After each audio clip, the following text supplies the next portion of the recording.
morning everyone. Myself Manasa from PSIMS. Introduction. The term post-fever retinitis describes various retinal manifestations following systemic febrile illness, which can be due to bacteria, virus, or protozoa. Usually manifest within 2 to 4 weeks post-fever in immunocompetent patients, irrespective of etiology. It is either due to invasion by the pathogen or indirectly mediated through an immune-mediated mechanism. Empirical treatment targeting the causative organism consists of antibiotics, steroids, and intravitreal antivascular endothelial growth factors. Aim of the study is to study clinical features, optical coherence tomography findings, treatment options, and follow-up outcomes of post-fever retinitis. Materials and methods. Study type is prospective observational, and sample size is 10 patients and 19 eyes are involved. Study duration is 1 year, and study setting is Department of Ophthalmology, PSIMS or Kuppam. Inclusion criteria: patient diagnosed to have retinitis with recent history of febrile illness were included in the study. Exclusion criteria: herpetic and toxoplasma retinitis were excluded.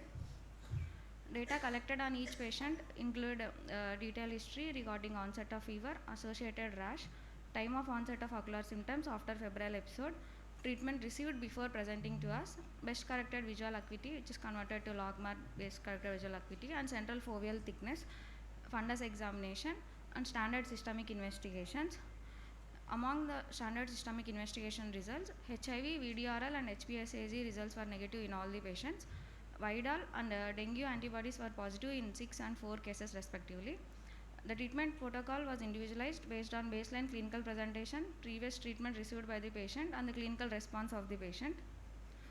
All patients are started on oral doxycycline 100 mg twice a day and intravenous steroid followed by oral steroid, IV 1 gram methyl prednisolone OD for 3 days, followed by oral prednisolone 1 mg per kg body weight. Maximum dose not exceeding 60 mg per day was initiated 5 to 7 days after starting oral doxycycline. 6 eyes which had severe macular edema more than 500 microns on initial presentation were treated with intravitreal antivascular endothelial growth factors, bevacizumab 0.05 ml to 1.25 mg per 0.1 ml, and oral doxycycline and oral steroids directly on the initial visit. All these 6 eyes showed positive response. Response is assessed at week 1, 2, 4 and 12 from the first day of initiation of treatment. At the end of 2 weeks, the following parameters were considered to assess the response: improvement in Snellen's best corrected visual acuity by at least 2 lines, reduction in size of retinitis lesions, and reduction in central macular thickness by more than 20%. Response was termed positive if at least 2 of the 3 above mentioned factors were seen. In case of positive response, tapering of steroids was done over 6 weeks and doxycycline was stopped over 4 weeks. In case of negative response with persistent of macular edema and steroids is continued and intravitreal anti-VEGF is given. Coming to results, a total of 19 eyes of 10 patients were enrolled, 60% 6 males and 4 females. The mean age group is 20 to 60 years.